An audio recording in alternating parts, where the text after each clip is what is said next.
ഇന്ന് കേരള നിയമസഭയിലെ ഏറ്റവും സീനിയർ മോസ്റ്റ് MLA ആരെ എന്ന് ചോദിച്ചാൽ അതിനുള്ള ഉത്തരം തിരുവഞ്ചൂർ രാധാകൃഷ്ണൻ എന്നാണ്. കോട്ടയത്തിൻ്റെ MLAയും കേരള നിയമസഭയുടെ സ്പീക്കറുമായ തിരുവഞ്ചൂർ രാധാകൃഷ്ണൻ പ്രായത്തിൻ്റെ അടിസ്ഥാനത്തിലല്ല സീനിയർ മോസ്റ്റ് MLA ആകുന്നത്. നമ്മുടെ മുൻ മുഖ്യമന്ത്രിയും പ്രതിപക്ഷ നേതാവുമായിട്ടുള്ള പിണറായി വിജയൻ അദ്ദേഹത്തെക്കാൾ പ്രായത്തിൽ മുതിർന്ന ആളാണ്. എന്നാൽ നിയമസഭയിലെ തുടർച്ചയായ പ്രാതിനിധ്യത്തിൻ്റെ അടിസ്ഥാനത്തിൽ തിരുവഞ്ചൂർ രാധാകൃഷ്ണൻ തന്നെയാണ് സീനിയർ മോസ്റ്റ് MLA. 1991 മുതൽ 2026 വരെ കേരളത്തിൽ നടന്നിട്ടുള്ള 8 നിയമസഭാ തെരഞ്ഞെടുപ്പുകളിലും തുടർച്ചയായി മത്സരിച്ച് വിജയിച്ചുകൊണ്ടാണ് തിരുവഞ്ചൂർ രാധാകൃഷ്ണൻ MLA എന്ന നിലയിൽ 36ാമത്തെ വർഷത്തിലേക്ക് ഇപ്പോൾ കടന്നിരിക്കുന്നത്. എന്നാൽ തിരുവഞ്ചൂർ രാധാകൃഷ്ണൻ്റെ തെരഞ്ഞെടുപ്പ് ജീവിതത്തിലെ രാഷ്ട്രീയ ജീവിതത്തിലെ ഏക തെരഞ്ഞെടുപ്പ് പരാജയത്തിൻ്റെ കഥ എന്ന് പറയുന്നത് അദ്ദേഹത്തിൻ്റെ വിജയങ്ങളെക്കാൾ വളരെ കൗതുകകരമായിട്ടുള്ളൊരു കഥയാണ്. അത് 1987 കോട്ടയം നിയോജക മണ്ഡലത്തിൽ നിന്ന് തൻ്റെ കന്നി പോരാട്ടത്തിൽ തിരുവഞ്ചൂർ നേരിട്ട പരാജയത്തിൻ്റെ കഥയാണ്. അദ്ദേഹത്തിൻ്റെ വിജയങ്ങളെക്കാൾ കൗതുകമുള്ളതാണ് അദ്ദേഹത്തിൻ്റെ ഏക പരാജയത്തിൻ്റെ കഥ എന്ന് പറയുമ്പോൾ. അത് കേരള രാഷ്ട്രീയത്തിൽ തന്നെ അത്യപൂർവമായിട്ടുള്ള ഒരു സംഭവമായതിനാലാണ് അങ്ങനെ പരാമർശിക്കേണ്ടി വരുന്നത്. ആ ഒരു തെരഞ്ഞെടുപ്പ് പരാജയത്തിൻ്റെ കാരണങ്ങളും പശ്ചാത്തലവും പ്രേക്ഷകരുമായി പങ്കുവെക്കുവാനാണ് ഇന്ന് ഈ വീഡിയോ നിങ്ങൾക്കായി അവതരിപ്പിക്കുന്നത്. ഈ വീഡിയോയുടെ വിശദാംശങ്ങളിലേക്ക് കടക്കുന്നതിന് മുന്നോടിയായി പ്രിയപ്പെട്ട പ്രേക്ഷകർ കേരള സ്പീക്സിൻ്റെ യൂട്യൂബ് ചാനൽ സബ്സ്ക്രൈബ് ചെയ്ത് ഞങ്ങൾക്കുള്ള പിന്തുണ ഇനിയും തുടരണം എന്ന് അഭ്യർത്ഥിക്കുകയാണ്. Thiruvanchoor Radhakrishnan college union chairman, university union chairman, KSU സംസ്ഥാന അധ്യക്ഷൻ, യൂത്ത് കോൺഗ്രസ് സംസ്ഥാന അധ്യക്ഷൻ എന്നീ നിലകളിൽ പ്രവർത്തിച്ച് തൻ്റെ മികവ് തെളിയിച്ചിട്ടാണ് കോൺഗ്രസ് പാർട്ടിയിലേക്ക് KPCC ജനറൽ സെക്രട്ടറിയായി കടന്നു വരുന്നത്. അത്തരത്തിൽ KPCC ജനറൽ സെക്രട്ടറിയായിരിക്കെ 1987 തൻ്റെ 38ാം വയസ്സിലാണ് സ്വന്തം നാടായ കോട്ടയത്ത് നിന്ന് അദ്ദേഹം ആദ്യമായി നിയമസഭയിലേക്ക് മത്സരിക്കുന്നത്. കോളേജിലടക്കം നടന്നിട്ടുള്ള സർവകലാശാലകളിലടക്കം മത്സരിച്ചിട്ടുള്ള എല്ലാ തെരഞ്ഞെടുപ്പുകളിലും വിജയിച്ച തിരുവഞ്ചൂർ രാധാകൃഷ്ണൻ പക്ഷേ 1987 തൻ്റെ കന്നി നിയമസഭാ തെരഞ്ഞെടുപ്പ് പോരാട്ടത്തിൽ സ്വന്തം നാടായ കോട്ടയത്ത് നിന്ന് പരാജയപ്പെട്ടു പോകുകയാണ് ഉണ്ടായത്. എന്നാൽ ആ പരാജയം തിരുവഞ്ചൂർ എന്ന വ്യക്തിയുടെയോ കോൺഗ്രസ് എന്ന രാഷ്ട്രീയ പാർട്ടിയുടെയോ പരാജയമായിരുന്നില്ല, നേരെ മറിച്ച് സവിശേഷമായ രാഷ്ട്രീയ സാഹചര്യങ്ങളുടെ ഫലം എന്ന വണ്ണം സംഭവിച്ചു പോയ ഒരു പരാജയമാണ്. ആ കഥയാണ് ഇവിടെ പ്രേക്ഷകർക്കായി അവതരിപ്പിക്കുന്നത്. 1987 മാർച്ച് മാസം 23-ാം തീയതിയാണ് കേരളത്തിലെ എല്ലാ നിയമസഭാ നിയോജക മണ്ഡലങ്ങളിലേക്കുമുള്ള പൊതു തെരഞ്ഞെടുപ്പ് നടക്കേണ്ടിയിരുന്നത്. എന്നാൽ കോട്ടയവും വാമനപുരവും ഒഴികെ 138 നിയോജക മണ്ഡലങ്ങളിലേക്ക് മാത്രമാണ് മാർച്ച് മാസം 23-ാം തീയതി തെരഞ്ഞെടുപ്പ് നടന്നത്. കോട്ടയം നിയോജക മണ്ഡലത്തെ സംബന്ധിച്ച് പറയുമ്പോൾ കോൺഗ്രസിൻ്റെ സ്ഥാനാർത്ഥിയായി മത്സരിച്ചത് തിരുവഞ്ചൂർ രാധാകൃഷ്ണനാണെങ്കിൽ LDFിൻ്റെ സ്ഥാനാർത്ഥിയായി മത്സരിച്ചത് CPMൻ്റെ അന്നത്തെ പ്രമുഖ നേതാവും മുൻ പ്രതിപക്ഷ നേതാവും മുൻ മന്ത്രിയുമെല്ലാമായിരുന്ന TK രാമകൃഷ്ണനായിരുന്നു. ഈ തെരഞ്ഞെടുപ്പിൽ മത്സരിക്കുമ്പോൾ തന്നെ TK വളരെ മുതിർന്ന നേതാവാണ്, CPM രാഷ്ട്രീയത്തിലെ ഒരു പ്രധാനപ്പെട്ട നേതാവാണ്. 1979 അദ്ദേഹം കേരള നിയമസഭയിൽ ഇടതുമുന്നണിയുടെ പ്രതിനിധിയായി പ്രതിപക്ഷ നേതൃപദവി അലങ്കരിച്ചിരുന്ന ആളുമാണ്. ഏതൊക്കെയാണെങ്കിലും അന്ന് തിരുവഞ്ചൂർ രാധാകൃഷ്ണനും TK രാമകൃഷ്ണനും മത്സരിച്ച ഈ തെരഞ്ഞെടുപ്പിൽ ഒരു സ്വതന്ത്ര സ്ഥാനാർത്ഥി എറിക് മുറി എന്ന പേരിൽ ഒരു സ്വതന്ത്ര സ്ഥാനാർത്ഥിയും മത്സരിക്കുന്നുണ്ടായിരുന്നു. അന്നത്തെ കാലത്തെ നിയമം അനുസരിച്ച് തെരഞ്ഞെടുപ്പിൽ മത്സരിക്കുന്ന ഏതെങ്കിലും ഒരു സ്ഥാനാർത്ഥി പ്രചാരണ ഘട്ടത്തിൽ മരണമടഞ്ഞാൽ ആ തെരഞ്ഞെടുപ്പ് മാറ്റിവെക്കും എന്നുള്ളതായിരുന്നു പതിവ്. ഇന്നിപ്പോൾ സംസ്ഥാന പാർട്ടികളുടെ പ്രതിനിധികൾ മരണപ്പെട്ടാൽ മാത്രമേ ഇത്തരത്തിൽ തെരഞ്ഞെടുപ്പ് മാറ്റിവെക്കുകയുണ്ടായിരുന്നു. ആ തെരഞ്ഞെടുപ്പിൽ മത്സരിച്ചിരുന്ന കോട്ടയം നിയോജക മണ്ഡലത്തിൽ നിന്നും വാമനപുരത്തു നിന്നും മത്സരിച്ചിരുന്ന 2 സ്ഥാനാർത്ഥികൾ മരണപ്പെട്ടു പോയതിനെ തുടർന്നാണ് കോട്ടയവും വാമനപുരവും ഒഴികെയുള്ള 138 നിയോജക മണ്ഡലങ്ങളിലെ തെരഞ്ഞെടുപ്പ് മാർച്ച് മാസം 23-ാം തീയതി നടന്നത്. ഈ നിയോജക മണ്ഡലങ്ങളിലെ തെരഞ്ഞെടുപ്പ് ഫലം മാർച്ച് മാസം 25-ാം തീയതി തന്നെ പുറത്തു വരികയും കൃത്യമായ ഒരു ഭൂരിപക്ഷം 138 നിയോജക മണ്ഡലങ്ങളിലെ ഫലം വന്നപ്പോൾ LDF നേടുകയും ചെയ്തു. 138 സീറ്റുകളുടെ ഫലം പുറത്തു വന്നപ്പോൾ 78 സീറ്റുകളിലാണ് ഇടതുമുന്നണി വിജയിച്ചിരുന്നത്.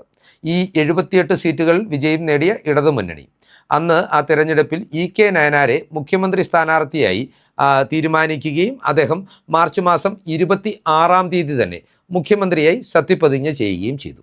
യഥാർത്ഥത്തിൽ ആ തെരഞ്ഞെടുപ്പ് കാലത്ത് KR ഗൗരിയമ്മയെ മുന്നിൽ നിർത്തിക്കൊണ്ടാണ് CPM തെരഞ്ഞെടുപ്പിനെ നേരിട്ടതെങ്കിലും തെരഞ്ഞെടുപ്പ് വിജയം നേടിയതിന് ശേഷം അവരെ ഒഴിവാക്കിക്കൊണ്ടാണ് നയനാരെ മുഖ്യമന്ത്രിയായി അവർ തീരുമാനിച്ചത്.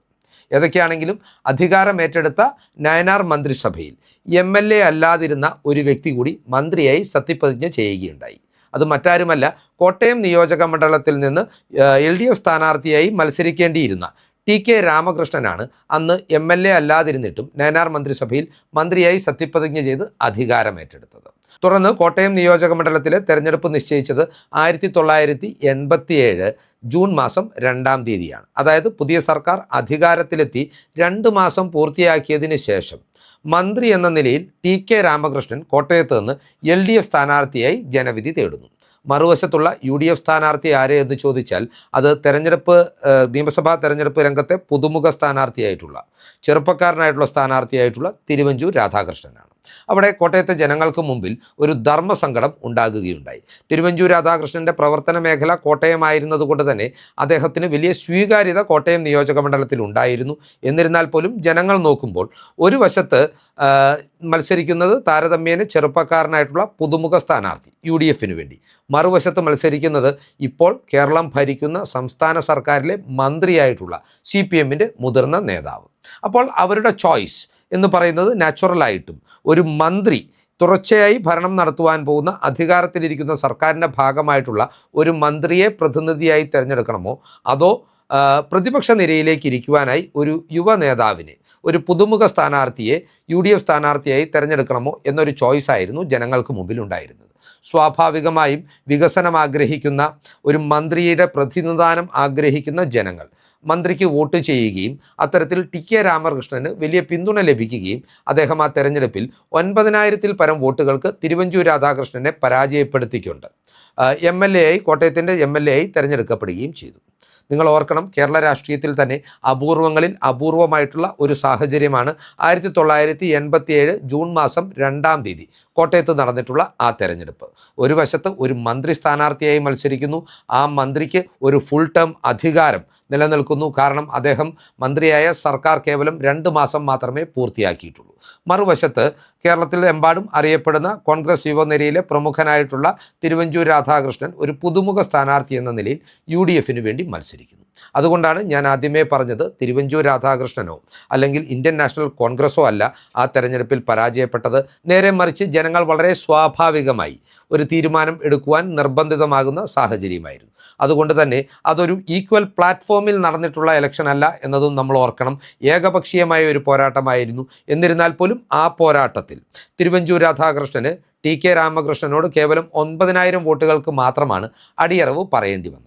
പിന്നീടാണ് 1991-ൽ തിരുവഞ്ചൂർ രാധാകൃഷ്ണനെ അന്ന് ഇടതുമുന്നണിയുടെ സിറ്റിംഗ് സീറ്റായിട്ടുള്ള അടൂരേക്ക് തെരഞ്ഞെടുപ്പ് പോരാട്ടത്തിനായി പാർട്ടി അയക്കുന്നത്.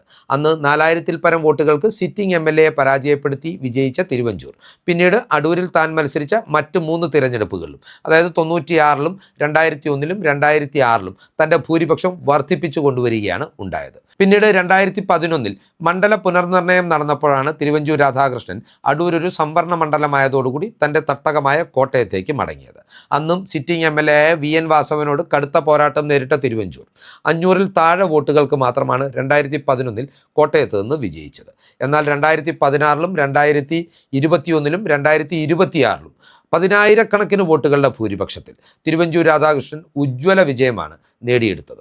ഈ കാലയളവിനിടയിൽ തൻ്റെ 36 വർഷക്കാലത്തെ നിയമസഭാ MLA എന്ന പ്രാതിനിധ്യ കാലയളവിനിടയിൽ 2 വട്ടം തിരുവഞ്ചൂർ മന്ത്രി പദവിയും അലങ്കരിച്ചിട്ടുണ്ട്. 2 വട്ടവും ഉമ്മൻചാണ്ടി സർക്കാരുകളുടെ ഭാഗമായിട്ടാണ് തിരുവഞ്ചൂർ രാധാകൃഷ്ണൻ മന്ത്രി പദവി അലങ്കരിച്ചിട്ടുള്ളത്. ഏറെക്കുറെ 7 വർഷക്കാലമാണ് തിരുവഞ്ചൂർ ഇത്തരത്തിൽ കേരളത്തിൽ മന്ത്രിയായിരുന്നിട്ടുള്ളത്. മന്ത്രിയായിരുന്ന കാലഘട്ടത്തിൽ ആഭ്യന്തരം, റവന്യൂ, വനം, ഗതാഗതം, സ്പോർട്സ്, സാംസ്കാരിക വകുപ്പുകൾ അദ്ദേഹം കൈകാര്യം ചെയ്തിട്ടുണ്ട്. TP ചന്ദ്രശേഖരൻ കേസിലെ പ്രതികളെ, CPMൻ്റെ കൊട്ടേഷൻ സംഘത്തെയും CPMൻ്റെ നേതാക്കളെയും അടക്കം പോലീസ് അറസ്റ്റ് ചെയ്തത് തിരുവഞ്ചൂർ രാധാകൃഷ്ണൻ ആഭ്യന്തരമന്ത്രിയായിരുന്ന വേളയിലാണ്. ഇത്തരത്തിൽ കേരളം കണ്ടിട്ടുള്ള ഏറ്റവും മികച്ച റവന്യൂ മന്ത്രി, ഏറ്റവും മികച്ച ആഭ്യന്തരമന്ത്രി എന്നീ നിലകളിലെല്ലാം അദ്ദേഹം ഇന്നും പരിഗണിക്കപ്പെടുന്നുണ്ട്. കേരള നിയമസഭയുടെ സ്പീക്കറായ 2 മാസ കാലയളവിനിടയിൽ ഒറ്റ സമ്മേളനം കഴിഞ്ഞപ്പോൾ തന്നെ കേരളം കണ്ടിട്ടുള്ളതിൽ വെച്ച് ഏറ്റവും മികച്ച സ്പീക്കർമാരിൽ ഒരാളായി തിരുവഞ്ചൂർ ഇതുവരെയുള്ള പെർഫോമൻസ് കൊണ്ട് പേരെടുക്കുകയും ചെയ്തിട്ടുണ്ട്. ഇത്തരത്തിൽ തൻ്റെ രാഷ്ട്രീയ ജീവിതത്തിൽ തിരുവഞ്ചൂർ രാധാകൃഷ്ണൻ നേരിട്ട ഏക പരാജയത്തെക്കുറിച്ചുള്ള വിശദാംശങ്ങൾ പ്രേക്ഷകർക്കായി പങ്കുവച്ചുകൊണ്ട് ഈ വീഡിയോ ഇവിടെ അവസാനിപ്പിക്കുകയാണ്. കൂടുതൽ രാഷ്ട്രീയ വാർത്തകൾക്കും വിശകലനങ്ങൾക്കുമായി ഞങ്ങളുടെ ചാനൽ സബ്സ്ക്രൈബ് ചെയ്യുക. നന്ദി.